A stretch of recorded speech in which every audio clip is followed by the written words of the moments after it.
सतगुरुदेव की जय। सर्वसंगत से प्रार्थना है, सत्संग प्रारंभ हो रहा है। कृपया सत्संग स्थल पर शांतिपूर्वक विराजमान होकर के श्रद्धा से सत्संग सुने। परमेश्वर की प्यारी आत्माओं से पुनर्निवेदन है, सत्संग प्रारंभ हो रहा है। कृपया सत्संग स्थल पर शांतिपूर्वक विराजमान होकर के श्रद्धा से सत्संग सुने। सत साहिब सतगुरुदेव की जय। बंदी छोड़ कबीर परमेश्वर जी की जय। बंदी छोड़ गरीबदास जी महाराज जी की जय। स्वामी रामदेवानंद जी गुरु महाराज जी की जय।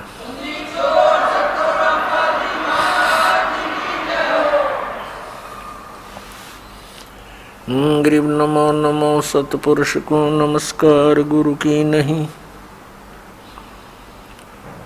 सुर नर मुनि जन साधुआ संतों सर्वस्ती नहीं। सतगुरु साहिब संत सब दंडोतम प्रणाम। आगे पीछे मध्य हुए तिनको जा कुर्बान। नराकार निर्विषम काल जाल वैवंजनम निर्लेपम निज निर्गुणम अकल अनुपवेशोन्दनम। सोहम सुरति समाप्तम सकल समाना निर्तल। उज्ज्वल हिरंबर हरदमम बेपरवा अथा है वार पार निमज्जतम। गरीब जो सुमर सिद्ध होई गणनायक गलता ना करो अनुग्रह सोई परस पद परवाना। आदि गणेश मनाऊं गणनायक देवन देवा। चरण कमल लो लाऊं आद्यंत करूं सेवा। परम शक्ति संगीतम रिद्धि सिद्धि दाता सोई। अवगत गुण अतीतम सत्य पुरुष निर्मोही। जगदम्बा जगदीशम मंगल रूप मुरारी। तन मन अर्पों शीशम भक्ति मुक्ति भंडारी। सुर नर मुनि जन ध्यावे ब्रह्मा विष्णु महेशा। शेष शेष मुख गावे पूज्य आदि गणेशा। इंद्र कुबेर सरीखा वरुण धर्म राय ध्यावे। समृत जीवन जी का मन इच्छा फल पावे। 33 कोटि आधारा ध्यावे शेष 88। उतरे बहुजल पारा कटहे यम की फांसी। 33 कोटि आधारा ध्यावे शेष 88। उतरे बहुजल पारा कटहे यम की फांसी। कर जोरूं विनती करूं धरूं चरण पर शीशे। गुरु जी राम देवानंद जी महाराज ने दियो नाम बख्शीश। कोटि कोटि सिजदा करूं कोटि कोटि प्रणाम। चरण कमल में राखियो मैं बंदी जाम गुलाम। कुत्ता हूँ गुरुदेव का रामपाल दास का नाम। गले प्रेम की जेवड़ी जांखे चोवा जाऊं मैं। तो करो तो बावड़ू दूर दूर करो तो जाऊं। जो राखो तो ही रहूं जो देवो सुख। जय इब के सतगुरु मिले सब दुख आँखों रोए। चरणों ऊपर शीस धरूं कहूँ जो कहनी हो।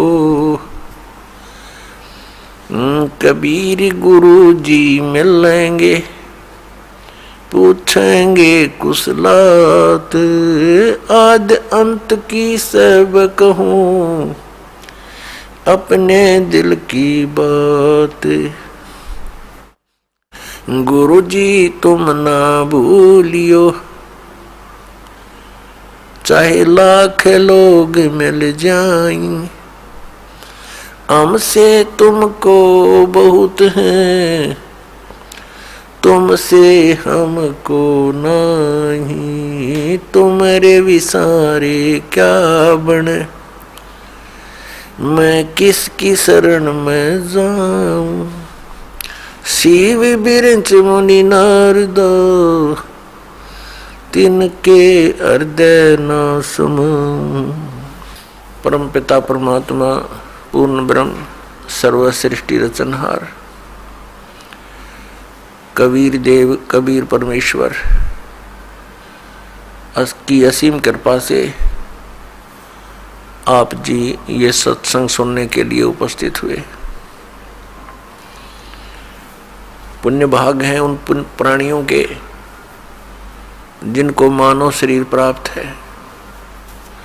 उससे भी अधिक पुण्य उन पुण्यात्माओं के हैं जिनको सत्संग सुनने का सु अवसर प्राप्त होता है। परमात्मा कौन है, परमात्मा कैसे हैं, परमात्मा को कैसे पाया जाता है, परमात्मा के पाने के लिए प्रत्येक मानव प्रयत्नशील है। वह परमात्मा कैसा है, उसके अंदर ऐसी क्या विशेषता है जिसकी हम खोज कर रहे हैं। परमात्मा के अंदर ऐसी क्या विशेषता है, क्या खासियत है जिसको खोजने के लिए हमने बहुत सारे तरीके भी अपनाए हैं। अधिकतर व्यक्ति तो संसारिक सुविधाओं को बटोरने में ही सारा जीवन लगे रहते हैं, उन्हीं को उत्तम मानकर चिपके हैं। और कुछ एक पुण्यात्माओं ने राज तक को त्याग दिया। राजा को सर्व भौतिक सुविधाएं उपलब्ध होती हैं और उसने वो सब त्याग दी और फिर परमात्मा के पाने के लिए कठिन प्रयत्न किए, परिश्रम किए, साधनाएं की, रूखा सूखा भोजन खा करके परमात्मा के पाने के लिए वो प्रयत्नशील रहे। एक समय एक सिमली नाम की लड़की थी और वो किसी गुरु से उपदेशी थी, आस्था भगवान में गणी थी। और प्रारंभ से ही ये ऐसा रहा है कि जगत और भक्त का आपस में मतभेद बना रहा और जिस कारण से भक्तों को बहुत कठिन यातनाएं सहन करनी पड़ी। संसार की रीतियां, सांसारिक जो परंपराएं हैं वो यहाँ इस काल के जाल में रहने के लिए व्यवस्थित है, एक व्यवस्था है। और जो लोग परमात्मा से परिचित नहीं है वो इसी में इन्हीं में व्यवस्थित है।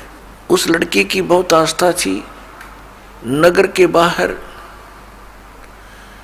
एक साधु का आश्रम था। वो लड़की उस महात्मा को आहार करा के आती थी, उनकी सेवा भी करती थी और शाम के समय अपने घर आ जाती थी।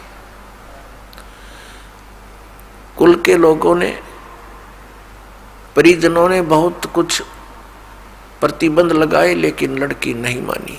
उस सिमली का एक भाई था, मंसूर नाम था उसका। उसको अन्य व्यक्तियों ने कहा कि आपकी बहन शाम के समय और गैर टाइम को वक्त जाती है संत के आश्रम में। देख ले भाई, इज्जत का सवाल है। और पूरे नगर में चर्चा चलती है अपनी बहन को बनाकर। अब मंसूर ने सोचा भी पहले ये देख तो लूं वास्तव में वहां उस आश्रम में ऐसा क्या है। इस दृष्टिकोण से जब उसकी बहन शाम के समय प्रतिदिन जाती थी साधु का भोजन लेकर, जिस दिन घरवाले भोजन नहीं देते थे तो वैसे जाती थी, उनकी सेवा कराती थी, कोई कपड़े धोआती थी, कुछ देर उनकी चरण दबा देती थी। अब मंसूर ने भाई ने सोचा कि सीधा संत से बोलना अच्छा नहीं होता, साधु संत बड़े सहनशील होते हैं और सिद्धि युक्त होते हैं, अपराध के विषय में कुछ उठपटांग कहना हानिकारक हो सकता है। उसने क्या किया कि आश्रम के बाहर खड़ा हो गया और जैसी भी कच्ची पक्की कोई द्वार थी उसके अंदर कोई सुराख था, उस सुराख से वो देखने लगा। छोटा सा आश्रम था, को 100 गज का होगा, गणित करना 150 गज का, और उसमें एक झोंपड़ी डली हुई थी। संत जी बाहर बैठे थे, गर्मियों के दिन थे, चंद्रमा की रोशनी थी। तो उसने देखा कि लड़की ने जाके भोजन कराया महात्मा को, फिर बर्तन साफ किए, 1-2 कपड़ा धोआ, फिर महाराज जी के चरणों को दबाने लगी, सेवा करने लगी। तो क्या हुआ कि ऐसे उस महात्मा ने हाथ किया, आकाश से एक अमृत का प्याला आया, संत ने पिया, आधा उस बेटी को दिया। संत ने कहा कि बेटी इसमें से थोड़ा सा, एक नालायक व्यक्ति खड़ा है, उसके भी मार देख छींट, इस सुराख के अंदर से जा और उसके भी लगा दे, थोड़ी सी कल्याण हो जा, एक नालायक व्यक्ति खड़ा है। अब उसने जाकर के, लड़की ने आदेश पालन करना था, उस सुराख में से ऐसे कर दिया। उसने देखा कौन है कैसे है, तो उसके भी जीभ पर वो थोड़ा सा अमृत की छींट लगी। एकदम उसके हृदय में एक विशेष प्रेरणा हुई कि मैं बहुत पापी हूं, मैं नीच हूं, और ऐसे पाक साफ महापुरुष के विषय में मेरे मन में दोष आया। रोता हुआ आश्रम के अंदर प्रवेश हुआ और कहा, महाराज मुझ पापी का भी उद्धार हो सकता है। मैंने आपके बारे में बहुत गलत सोचा। उस संत ने कहा, बेटा जब तक बोध नहीं होता, ज्ञान नहीं होता, तब तक प्राणी के ऐसे अपराध अक्षमा करने योग्य होते हैं। और बेटा कोई जानबूझ कर करोगे, दीक्षा उपदेश लेने के बाद आपके मन में ऐसा संत के गुरु के प्रति दोष आता है, तो फिर आप पाप के भागी भारी बन जाओगे। काफी देर सत्संग सुनाया। प्रतिदिन वो भक्त अपनी बहन के साथ दिल्ली आने लग गया। खूब सत्संग सुना, दोनों बहन भाई मिलकर सेवा करते थे। फिर क्या हुआ कि उसके हृदय में एक ऐसी प्रेरणा हुई, अनल हक।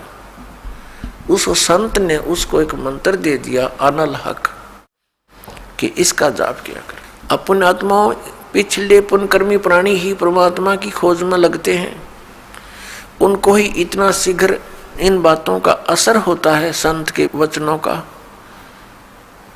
तो महान पुण्यात्माओं में से एक था मंसूर, और संत की कृपा से उसके पिछले पुण्य सटाट हो जाते हैं, उदय हो जाते हैं, और वो प्रेरित होकर के वो भक्ति प्रारंभ कर देता है। जैसे एक फॉर एग्जाम्पल, जैसे कोई कटोरी में घी डाल रखा है, उसमें एक ज्योति भी रखी है, और वो ज्योति जला रखी थी, बुझ गई, घी भी है उसके अंदर, बनी बनाई बाती भी उपलब्ध है, एक सीख लगाने की आवश्यकता है, वो जग जाएगी। तो जितने भी पुण्यकर्मी प्राणी हैं, जो भी साधु संत महापुरुषों के प्रवचन सुनते हैं, किसी भी संत के, चाहे उसने भक्ति मार्ग का कति ज्ञान नहीं, लेकिन भगवान की महिमा तो वो भी सुना ही देते हैं। तो उससे क्या होता है कि वह ज्योत जग जाती है। अब वह ज्योत तक जगगी, जब तक पूर्व जन्म का उसके अंदर घी है यानी पुण्य है, तो वो जगेगी, प्रेरणा बनी रहेगी भगवान के पाने की। यदि आगे उसमें विधि घी उसके पास नहीं है डालने के लिए, तो वो ज्योति भी जल जाएगी और घी भी समाप्त हो जाएगा और सारा कटोरा व कटोरी काली हो जाएगी। तो पुण्यात्मा, उस अनल हक मंत्र के गुरु जी ने दे दिया जो मंत्र देना था उसको। अनल हक का अर्थ होता है अहम ब्रह्मास्मि, मैं ही ब्रह्म हूं, मैं ही परमात्मा हूं, अनल हक। हालांकि ये कोई मंत्र वंत्र नहीं था, लेकिन उस मंसूर के अंदर वो पूर्व जन्म का घी और ज्योति रह रही थी, वह जगेगी। अब उस मंत्र से भविष्य में तो कोई लाभ उसको होना नहीं था, क्योंकि वो चार्जर ठीक नहीं था। पूर्व जन्म की बैटरी से उसमें इतना प्रभाव था, इतने पुण्यों से, कि उसने अनल हक कहना शुरू कर दिया कि मैं ही परमात्मा हूँ। अब भोली आत्माओं पुण्यात्माओं को जैसा भी गुरु ज्ञान देता है वो तो दृढ़ होते हैं। गुरु जी ने 2 दूना 6 कह दिया तो वो 6 ही बोलते रहेंगे। घर वाला कहेगा, कोई उसको बताना चाहेगा, वो नहीं मानेगा, कहता नहीं मेरे गुरु जी ने ऐसे ही बोला। तो अबोध बच्चे ऐसे ही होते हैं। इस बात का ज्ञान पूरे मुसलमान धर्म में हुआ, क्योंकि वो मुसलमान धर्म से संबंधित था। और मुसलमान धर्म ये मानता है कि जीव ब्रह्म नहीं हो सकता। वैसे तो जीव ब्रह्म हो ही नहीं सकता, ये तो अंडरस्टूड है। जीव तो ब्रह्म है ही नहीं, ब्रह्म अलग है, जीव अलग है। ब्रह्म मीन भगवान, जो जीव का भी उत्पत्ति करता है। लेकिन मुसलमान धर्म ये मानते हैं कि पृथ्वी पर परमात्मा नहीं आ सकता। वह तो 7वें आसमान में रहता है, 7वें स्वर्ग में। और कोई ये कहता है कि पृथ्वी पर परमात्मा है, वो दंड का अधिकारी है, वो भ्रमित कर रहा है, मुसलमान धर्म के विधान को बिगाड़ रहा है। इस कारण से मंसूर को बहुत बार समझाया, राजा तक बात गई, बहुत कुछ कहा, लेकिन नहीं माना, अनल हक करता रहा। उसको कहा कि तू ऐसा मत बोल। अब साधु को तो कोई बोल नहीं सके था कि वो क्या मंत्र दे रहा है, लेकिन पब्लिक के अंदर जब बात आ जाती है तो वो अपना पूरा जोर शोर से विरोध करते हैं। अब क्या हुआ कि वो नहीं माना तो उसको चौराहे पर खड़ा कर दिया, बांध दिया उसको चौराहे पर। और फिर क्या कहा कि या तो तू अनल हक कहना छोड़ दे, नहीं तो तेरे पत्थर मारेंगे। उसने फिर कहा अनल हक, क्योंकि वो तो मदमस्त हो गया था, अलमस्त हो गया था। ऐसी स्थिति पूर्व जन्मों के पुण्यों से होती है, और भविष्य की भक्ति नहीं होती है तो वो नष्ट हो जाता है उस जीवन ऐसी पुण्यात्मा का। तो उसको सजा दी गई कि पूरे नगर के व्यक्ति इसको पत्थर मार मार के इसका वध करेंगे। ऐसी सजा दें ताकि और भी कोई ऐसी हिम्मत ना करे। तो सभी लाइन में आ रहे थे और पत्थर मार रहे थे, तू पापी है, पत्थर मार रहे थे, निकल जाते थे। अब उसकी बहन सिमली का भी नंबर आ गया। जब और पत्थर लगा रहे थे वो हंस रहा था, अनल हक हंस रहा था। और जब उसकी बहन सिमली का नंबर आया वो भी लाइन में खड़ी थी। तो बहन ने सोचा पत्थर तो मैं नहीं मारूंगी, लेकिन लोक लाज में आके उसने फूल उठा लिया कि मैं फूल मार आऊंगी उसके। यहाँ ये लोग भी ना मेरा विरोध करेंगे और भाई का चोट भी ना लगेगी। उसने फूल मारा, फूल मारते ही वो रोने लग गया, बहुत बुरी तरह रोने लगा। तब सिमली ने कहा कि भाई, लोग तेरे पत्थर मार रहे थे, उनके पत्थरों से नहीं रो रहा था, और तू मेरे फूलते रोने लग गया। अरे ये कोई चोट थोड़ी लगी तुझे? उसने कहा, सिमली ये तो अनजान थे, इनका मुझे दुख नहीं था, तू तो परिचित थी मैं किसके ऊपर फिदा हो रहा हूं, और तेरा हाथ कैसे हो गया नालायक मेरी तरफ?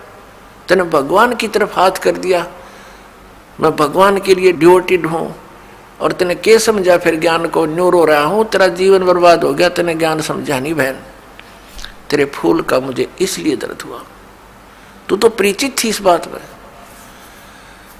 उसके बाद नहीं मरा वो पत्थरों से, कहने लगा या तो कहना छोड़ दे अनल हक, नहीं तेरा हाथ काटेंगे। उसने कहा अनल हक, हाथ काट दिया। फिर कहा दूसरा हाथ काटेंगे या बंद कर दे, अनल हक। तेरी गर्दन काटेंगे, बंद कर दे, अनल हक, काट दिया। अब उसको गाड़ा नहीं, मुसलमान धर्म में नीचे दफनाते हैं जमीन में, उसको सवा कर दिया काफिर समझकर कि काफिर जलाए जाते हैं, उनकी सोच है। और उस राख को जल में फेंक दिया कि इसका नामो निशान मिट जाए दरिया में। कहते हैं वो राख भी, ऐस भी, वो बबूत भी अनल हक अनल हक अनल हक करती जा रही है। और 1000 मंसूर बनकर गलियों में घूम रहे हैं। सबने दरवाजे बंद कर लिए, टट्टी पेशाब निकल गया, लोगों का घबरा गया, ये क्या हो गया, भगवान का भगत था, ऐसा हो कर दिया इसके साथ।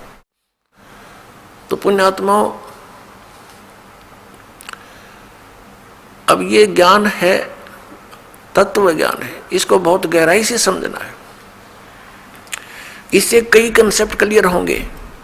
अब प्रसंग तो चला है कि जिस परमात्मा के पाने के लिए और जिस लोक में जाने के लिए महापुरुषों ने ऐसी कुर्बानियां दी, तो कैसा है वो भगवान, कैसा होगा वो देश, ये अंडरस्टूड है। दूसरी बात ये है इसके अंदर कि कोई ये सोचे कि अनल हक मंत्र से उसमें या शक्ति आ गई थी, नहीं। उस अनल हक मंत्र के जाप करने वाला पूरा गांव था, नगर था, आसपास के और भी बहुत लोग थे जो वैसे उपदेशी थे, आसपास के बहुत से उनके शिष्य थे, लेकिन वो गुप्त रखते थे, सामने किसी को बताते नहीं थे, लोक लाज के कारण। तो कहने का भाव ये है कि उस एक मंसूर के अंदर ये क्यों काम कर गया और सिमली में नहीं कराया उसने? ये पिछले ही पुण्य से होते हैं, पूर्ण हंस मुराद, ये पूर्व जन्म के संस्कार थे, उस मंत्र का इसमें कोई योगदान नहीं था।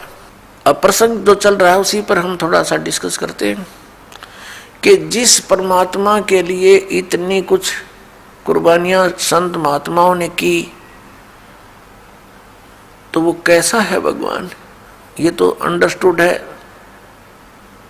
कि वो कितना सुखदायी होगा, और वहां जाने के बाद प्राणी को कैसा सुख होगा। उसके लिए हम फिर कौन सी विधि अपनावें, कौन से ग्रंथ को सत्य माने, किस गुरु की बात पर विश्वास करें। कोई कुछ विधि बताता है, कोई कुछ विधि बताता है, और सभी कहते हैं तुम्हारा कल्याण होगा, तुम्हें मोक्ष प्राप्ति होगी। तो उसके लिए हमने ये जानने के लिए कि कौन सा मंत्र, कौन सी विधि है, वे ऑफ वर्शिप जो यथार्थ है।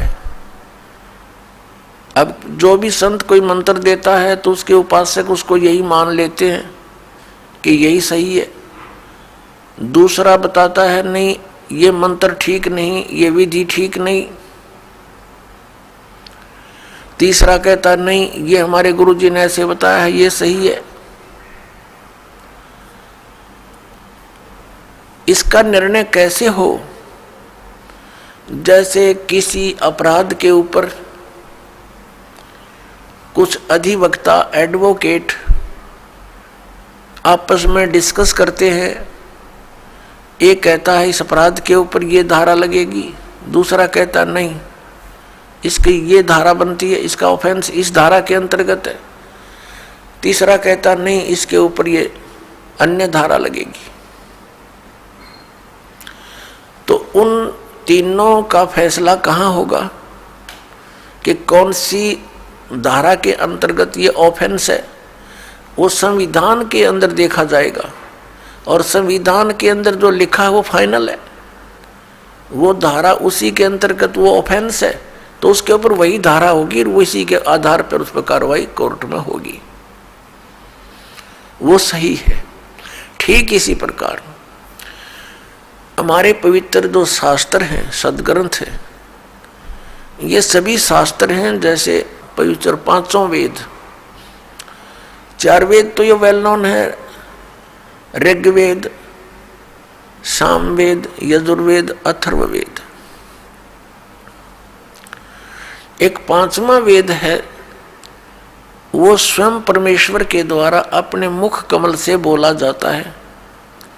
प्रत्येक युग में परमात्मा अपने उस तीसरे मुक्ति धाम से यानी सतलोक से चलकर आते हैं और अपने मुख कमल से उस यथार्थ ज्ञान पांचवें वेद को बोलते हैं। वो लिपिबद्ध कर लिया जाता है, वो पांचवा वेद होता है, वो कबीर वाणी है, वो परमेश्वर के मुख कमल से निकली सच्चिदानंद घन ब्रह्म की वाणी है। गीता जी अध्याय नंबर 4 के श्लोक नंबर 32 में गीता ज्ञानदाता कहता है कि अर्जुन, जो विधि साधनाएं आपने गीता अध्याय नंबर 25 के श्लोक 31 तक सुनी, कोई कैसी साधना करता है, कोई हठ योग करता है, कोई स्वाध्याय ही करता रहता है, कोई अन्य देवताओं की पूजा करता है, कोई कठिन घोर तप करता है, कोई अहिंसावादी है जैसे मुख पर पट्टी बांध कर नंगे पैरों घूमना, कोई केवल योग अभ्यास हठ योग करके समाधिस्थ होने की चेष्टा करता है, कोई प्राण अपान की क्रियाएं करता रहता है, कोई श्वासों को बाहर निकलते अंदर जाते देखता रहता है। इस प्रकार से सभी साधक अपनी अपनी साधनाओं को वो पाप नाश करने वाली जानते हैं, मोक्षदायक मानते हैं।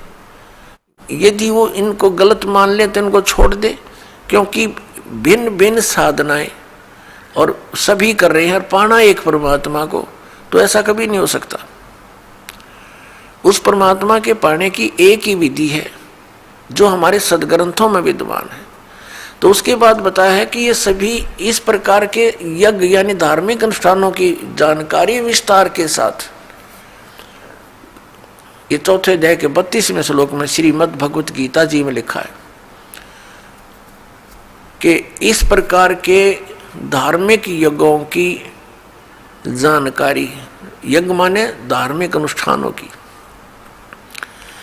जानकारी सच्चिदानंद घन ब्रह्म यानी ब्रह्मणे मुखे सच्चिदानंद घन ब्रह्म की वाणी में विस्तार के साथ कही गई है।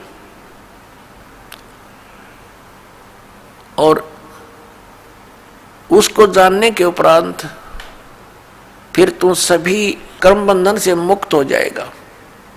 चौथे अध्याय के 34वें श्लोक में कहा कि वो तत्व ज्ञान जो परमात्मा ने अपने मुख कमल से बोला है वो तत्व ज्ञान है। उस तत्व ज्ञान को तू तत्वदर्शी संतों के पास जाकर समझ। वो तत्वदर्शी संत तुझे उस परमात्म तत्व का ज्ञान कराएंगे। इससे एक तो ये सिद्ध हो गया कि गीता ज्ञानदाता कंप्लीट नॉलेज, स्पिरिचुअल नॉलेज नहीं रखता। उसने ऑप्शन छोड़ दिया कि वो यथार्थ ज्ञान उस परमात्म तत्व का 18वें अध्याय के 62वें श्लोक में गीता ज्ञानदाता जिस अन्य परमात्मा की शरण में जाने को कह रहा है, उसकी जानकारी कहते हैं उस तत्वदर्शी संतों के पास जाकर समझ, वो बतावेंगे। गीता ज्ञानदाता नहीं जानता। तो वहां क्या बताया है कि वो सच्चिदानंद घन ब्रह्म की वाणी वो सूक्ष्म वेद है। यहाँ गीतानुवादकर्ताओं ने चौथे अध्याय के 32वें श्लोक में अनर्थ कर दिया। ब्रह्मणे मुखे एक शब्द है इसके अंदर मूल पाठ में, उन्होंने इसका अर्थ गलत कर दिया, वेद की वाणी लिख दिया। नहीं, वेद ज्ञान तो गीता ज्ञानदाता बोल ही रहा है, जिनको तुम वेद मानते हो। चारों वेदों का एक सारांश है ये श्रीमद् भगवद गीता। कोड वर्डों में है, अधिकतर संक्षेप में है। तो वो तो बोल ही रहा है, वो खुद कह रहा है कि पांचवा जो वेद है उसके अंदर वो लिपिबद्ध है, वो तत्व ज्ञान है। उसको तत्वदर्शी संतों के पास जाकर समझ, और फिर जैसा वो बतावे ऐसे कर।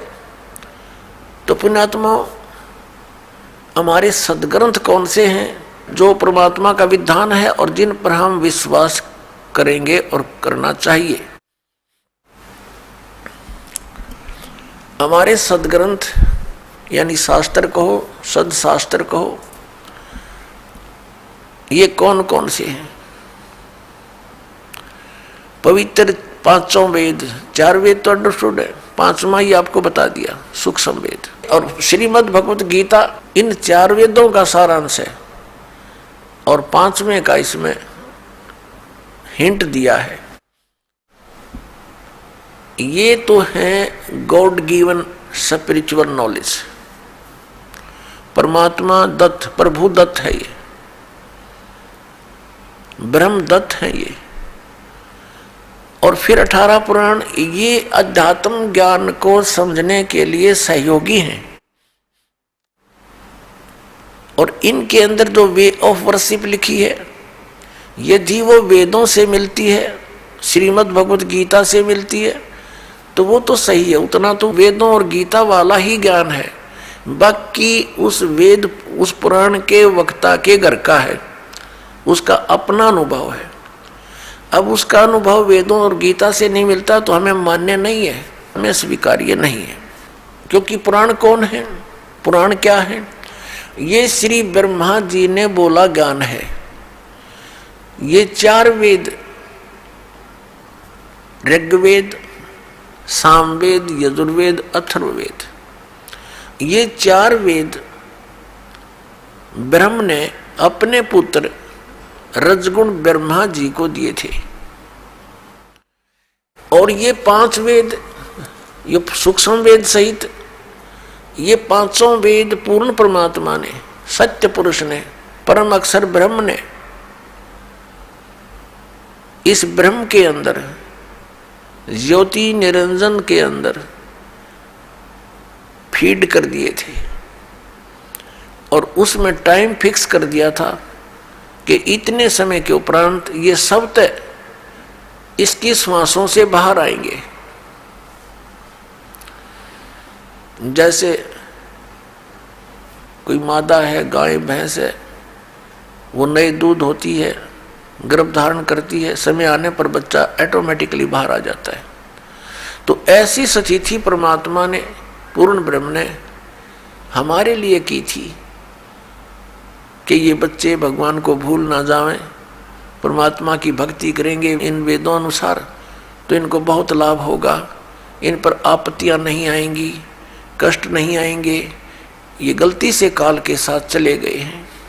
वो 5 वेद जब इसके श्वासों के द्वारा, ब्रह्म के श्वासों के द्वारा निकले, तो इसने उनमें देखा कैसा ज्ञान है भगवान ने दिया है। तो उसने वेदों को पढ़ा, तो 5वां वेद था, उसमें सारांश था, 4 वेदों का निष्कर्ष था और पूर्ण परमात्मा की जानकारी और उसकी वे ऑफ वर्शिप, पूजा की विधि भी लिखी थी। वो घबरा गया कि इन प्राणियों को जो मेरे अंतर्गत आगे हैं, इनको यदि पूर्ण परमात्मा का और वहाँ के सुख का ज्ञान हो गया तो ये सब भाग जाएंगी ऐसी साधना करके। इसलिए इसने उस 5वें वेद को नष्ट कर दिया। 4 वेद दे दिए जिनमें गोलमोल ज्ञान है। गोलमोल का अर्थ क्या है? भावार्थ क्या है कि इसमें महिमा तो है परम अक्षर ब्रह्म की और केवल पूजा की विधि है ब्रह्म तक की। जैसे यजुर्वेद अध्याय नंबर 40 के मंत्र नंबर 15 में लिखा कि ओम करतु समर किलबे समर करतुम समर। ओम नाम का जाप काम करते करते सिमरण करो, विशेष कसक के साथ सिमरण करो, श्रद्धा के साथ, पूरी आस्था के साथ, और मनुष्य जीवन का मूल कार्य जानकर ओम नाम का स्मरण करो। ओम नाम ब्रह्म का, और महिमा इसमें बता रखी है, परम अक्षर ब्रह्म है जिसकी पूजा से पूर्ण मोक्ष होता है, उसके ऐसे चिन्ह हैं, वो ऐसी लीला करता है। अपने आत्मा दास के सत्संग में मुख्य तौर पर 3 ब्रह्म होते हैं, 3 ब्रह्म यानी 3 प्रभु, 3 पुरुष। एक सरब्रह्म, एक अक्षर ब्रह्म, एक परम अक्षर ब्रह्म। दूसरे शब्दों में एक सरपुरुष, एक अक्षर पुरुष और एक परम अक्षर पुरुष। तीसरे शब्दों में ईश्वर, परमेश्वर।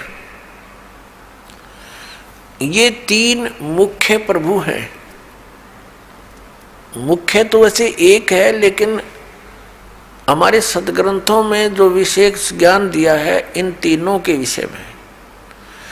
और इसके पश्चात 3 प्रभु और माने हैं, रजगुण श्री ब्रह्मा जी, सतगुण श्री विष्णु जी और तमगुण श्री शंकर जी, और आदि शक्ति प्रकृति देवी ये दुर्गा है। इनके बाद फिर बहुत से देवता हैं जो भगवान की भक्ति करके ही कुछ उन्होंने अपने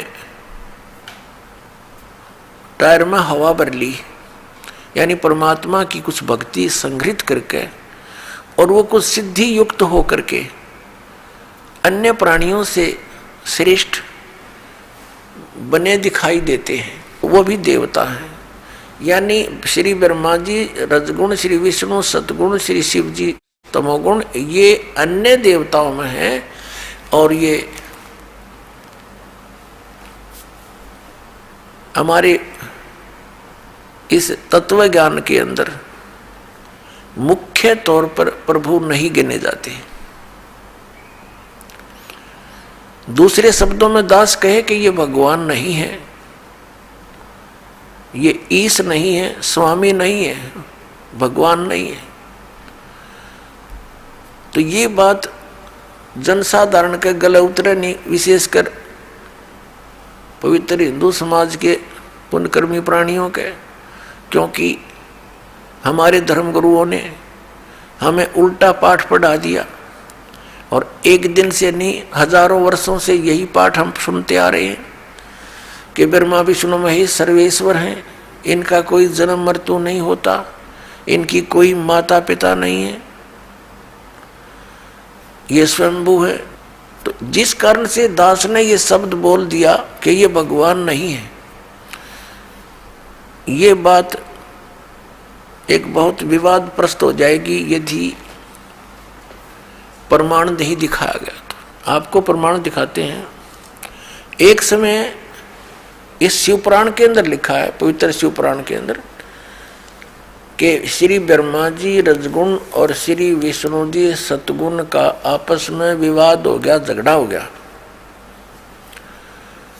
ब्रह्मा जी कहते हैं कि मैं सबका उत्पत्ति करता हूं, विष्णु तू मेरा पुत्र है। विष्णु जी कहते हैं तू मेरी नाभि कमल से उत्पन्न हुआ है, तू मेरा पुत्र है। वो कहता मैं तेरा बाप, वो कहता मैं तेरा बाप। दोनों का युद्ध हो गया। उस युद्ध की शांति के लिए इस काल भगवान ने, जो इनका पिता है, जिसको ये सदाशिव कहते हैं पौराणिक, और ये हिंदू धर्म के गुरु जी, उस सदाशिव ने इनके बीच में एक स्तंभ खड़ा कर दिया, तेजों में पिलर, बहुत लंबा चौड़ा लिंग स्तंभ। तो ये लड़ना तो भूल गए, उसके और छोर को खोजने में लग गए। जब दोनों असफल रहे तो फिर वो सदाशिव जो इनका पिता है ब्रह्मा जी, विष्णु जी, शिव जी का, वो शिव रूप धारण करके वहां खड़ा हो गया। फिर उनको ज्ञान बताने लगा, कहने लगा कि तुम अपने आप को भगवान मान बैठे, तुम भगवान नहीं हो, यू आर नॉट गॉड। अपना आत्मा दास कहे तो विदग्ध इनके इतिहास बताते हैं तो आपको स्वीकार्य होगा। ये देखिए, ये है श्री शिव महापुराण हिंदी टीका सहित भाग 1। श्री शिव महापुराण विद्या अवरिधि पंडित ज्वाला प्रसाद जी मिश्र कृत हिंदी टीका सहित, खेमराज श्री कृष्णदास प्रकाशन मुंबई, इतने यहाँ से प्रकाशित है। हम इसके ये देखिएगा, इसके प्रश्न नंबर 11 से हम शुरू करेंगे। ये है विद्वेश्वर संहिता भाग 1 छठा अध्याय। नंदी केश्वर बोले, हे योगींद्र, आगे एक समय विष्णु भगवान से सैया पर अपने गरुड़ आदि पार्षदों से संयुक्त लक्ष्मी सहित शयन करते थे। उस समय ब्रह्म ज्ञानियों में श्रेष्ठ ब्रह्मा जी, अब यहाँ के ही से ब्रह्म ज्ञानी है, देखियो, अपनी इच्छा से ही वहाँ आए। सब प्रकार सुंदर सेज पर शयन करते हुए कमल लोचन विष्णु जी से पूछने लगे,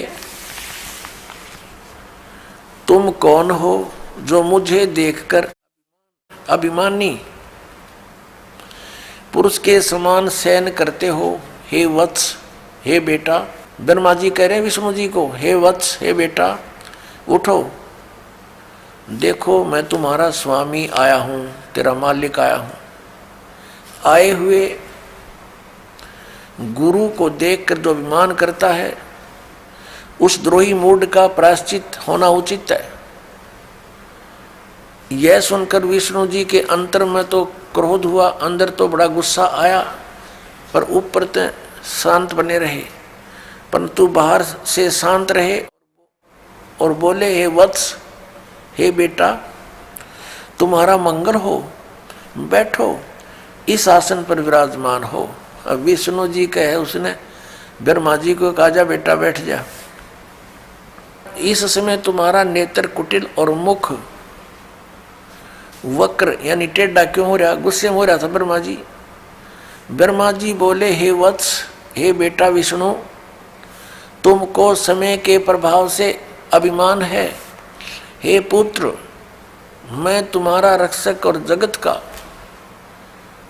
पिता मैं हूँ। विष्णु जी बोले, यह तो सब जगत मुझ में सतीत है, तुम चोर के समान किस प्रकार अपना कहते हो?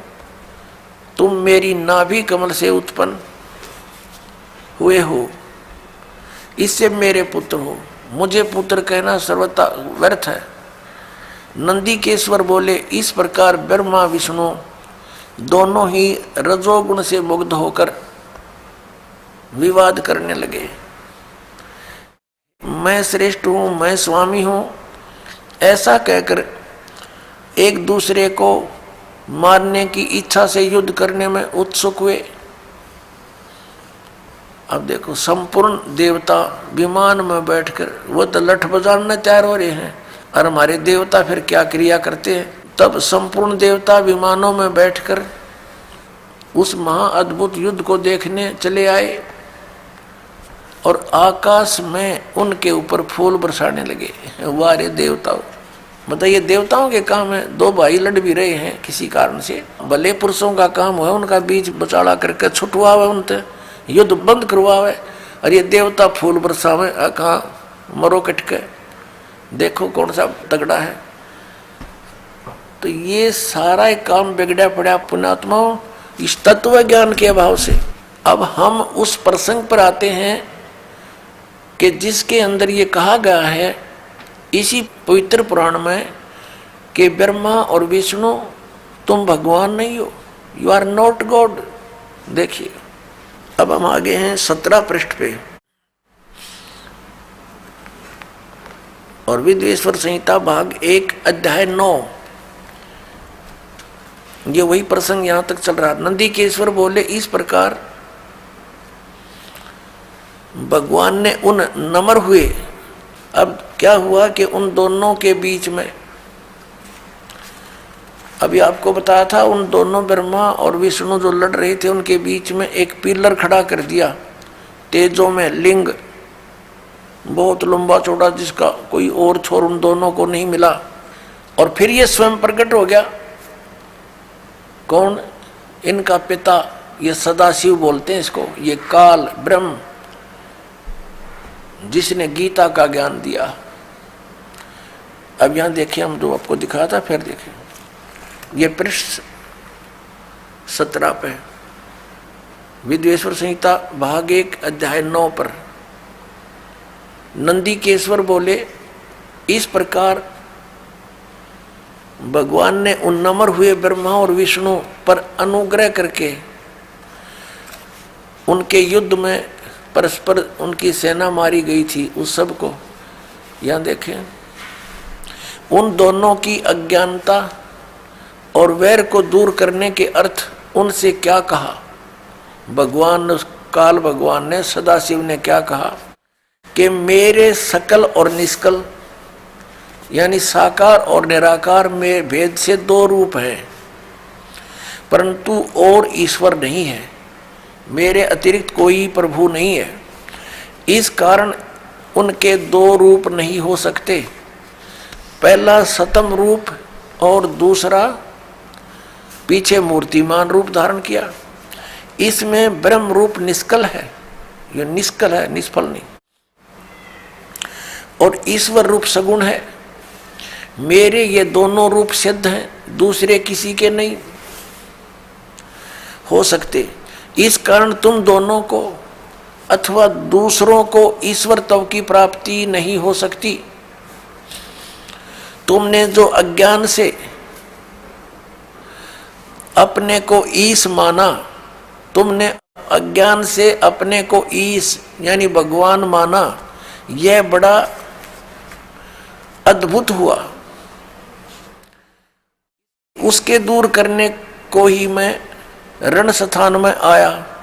अब तुम दोनों अभिमान त्याग कर मुझ ईश्वर में अपनी बुद्धि लगाओ। मेरे प्रसाद से लोक में सब अर्थ प्रकाश होते हैं। मैं ही परब्रह्म हूं। अब ये काल बोल रहा है, अब यहां विचलित कर रहा है इनको। मैं ही परब्रह्म हूं, मेरा ही कल अकल रूप है। ब्रह्म होने से मैं ईश्वर हूं। अनुग्रह आदि मेरा कृत्य है। सर्वव्यापी होने से और जगत के वर्धक होने से मैं ब्रह्म हूं। हे ब्रह्म केशव, समतव और व्यापक होने से मैं आत्मा हूं। मैं इस सब का ईश हूं। यह मेरा है, मेरे सिवाय किसी दूसरे का नहीं है। प्रथम तो ब्रह्म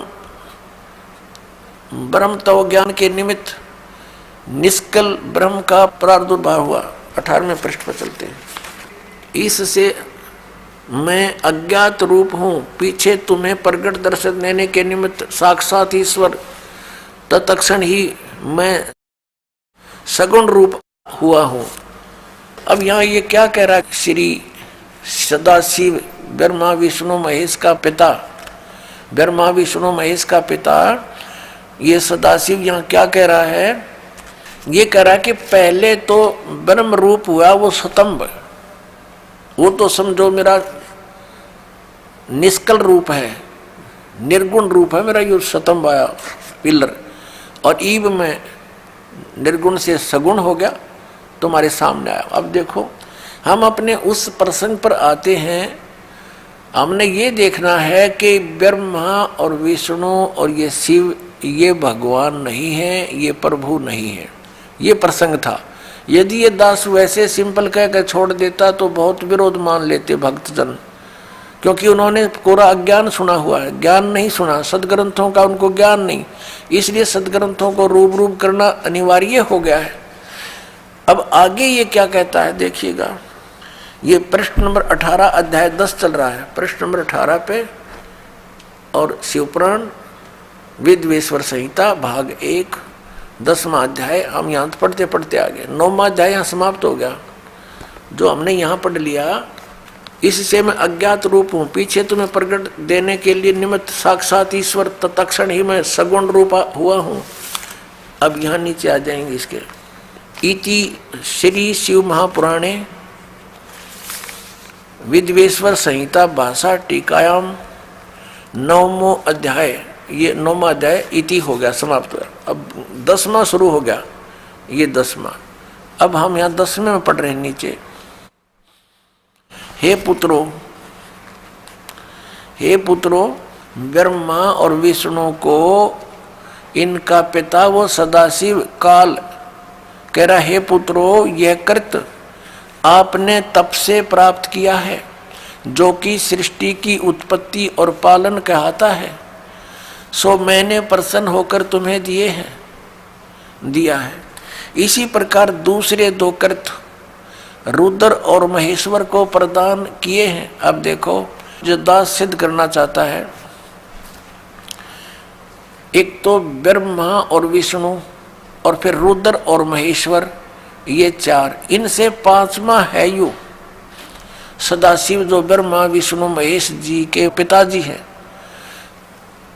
और इनकी माता कौन है? वो दुर्गा है। वो भी दिखाएंगे आपको सदग्रंथ में, देवी पुराण के अंदर दिखाएंगे। अब यहां देखिएगा, यहां स्पष्ट हो गया कि ऊपर तो इन दोनों के विषय में बोला है, पुत्रों, यह कृत आपने तब से प्राप्त किया है, जो कि सृष्टि उत्पत्ति और पालन कहता है। इन दोनों का ये जॉब है।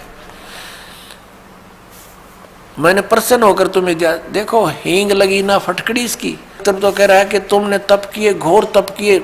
इसमें लिखा है कि विष्णु जी ने 12,000 वर्ष तक घोर तप किया, ब्रह्मा जी ने इतने वर्ष तक तप किया। तो कहता है इस तप के बदले में मैंने खुश होकर तुम्हें दिया है। बता, इन की भलाई इन्हीं को सौंप दी। अपनी तरफ से क्या दिया इसने? पहले इनसे डले डुआई हठ योग करो, सिद्धि युक्त हो गए। अब फिर रिमोट अपने हाथ में लेकर इनको कहा तुम सृष्टि करो। सब जीवों को यहाँ पर स्थिति, उत्पत्ति, संहार ये अपने पुत्रों से करवाता है और स्वयं खाता है सबको। ये काल है। गीता जी अध्याय नंबर 11 के श्लोक नंबर 32 में कहता है, मैं काल हूँ अर्जुन, और अब प्रकट हुआ हूँ, अब आया हूँ मैं, अब प्रवृद्ध हुआ हूँ। और श्री अर्जुन जी पूछ रहे हैं कि हे महानुभाव, आप कौन हो?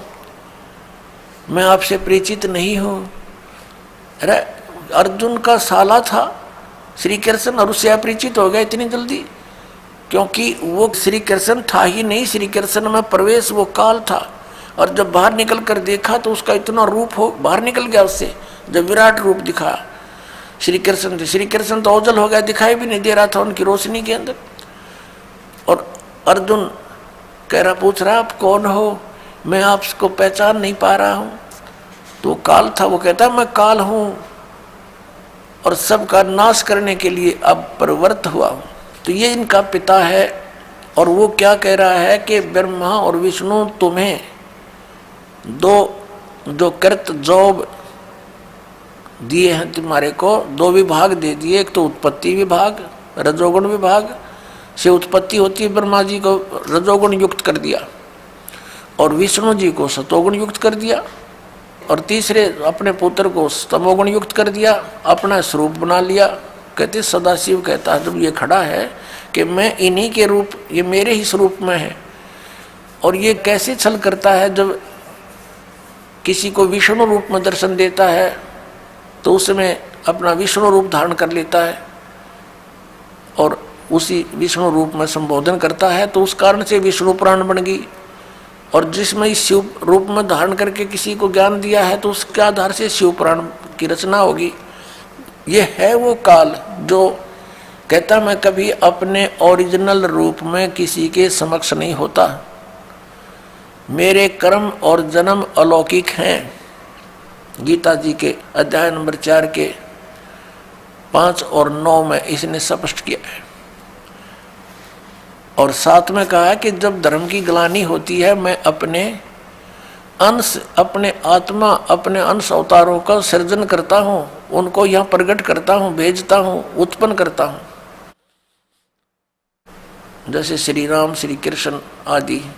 अब देखिएगा नीचे, अब ये दास दो सिद्ध करना चाहता है कि दो तो ये ब्रह्मा और विष्णु हो गए, इस प्रकार दूसरे दो कृत रुद्र और महेश्वर को प्रदान किए हैं।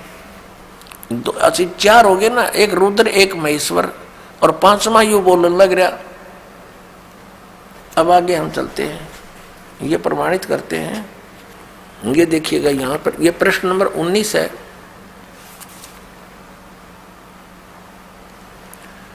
और ये विद्वेश्वर संहिता भाग 1 अध्याय 10 चल रहा है, यहां से हम लेंगे। हे सौम्य, मेरे अज्ञान से विमुख होने से तुम्हें अज्ञानता आ गई। विष्णु और ब्रह्मा जी को कह रहे हैं, मेरा ज्ञान होने से ऐसा नहीं होता, ज्ञान और रूप महेश के तुल्य हो जाते हैं। इस कारण इस ज्ञान की सिद्धि के निमित्त ओंकार नामक मंत्र जप करो। अभिमान दूर करने वाला, यह अभिमान दूर करने वाला है। सोई निज मंत्र उपदेश करते हैं। यह ओंकार मेरे मुख से उत्पन्न होने से मेरे ही रूप का बोधक है, यानी ब्रह्म का, और महामंगल करने वाला है। यह वाचक है, मैं वाच्य हूँ। यह मंत्र मेरा आत्मा है कि उसके स्मरण से मेरा स्मरण होता है। उत्तर की ओर मुख से आकार का, इसका भी बहुत वर्ण दे रखा है। पश्चिम के मुख से उकार का, दक्षिण के मुख से मकार का, पूर्व के मुख से बिंदु का, और मध्य के मुख से नाद उत्पन्न हुआ है। इस प्रकार पांच प्रकार से यह निर्गत हुआ। सब एक होकर ओम ऐसा एक अक्षर हो जाता है। ओम ऐसा एक अक्षर हो जाता है। अब हम इससे इतना ही लेंगे। इस पवित्र पुराण ने हमारा बहुत सा काम हल्का कर दिया इस दास का। एक तो ये सिद्ध कर दिया कि ब्रह्मा और विष्णु और शिव और रुद्र, महेश्वर जिसको कहते हैं, ये भगवान नहीं है, ये ईश नहीं है। इसलिए दास कहता है कि तीन मुख्य रूप में दास के प्रवचनों में ये ब्रह्म समझो। एक सरब्रह्म, एक अक्षर ब्रह्म, और तीसरा परम अक्षर ब्रह्म।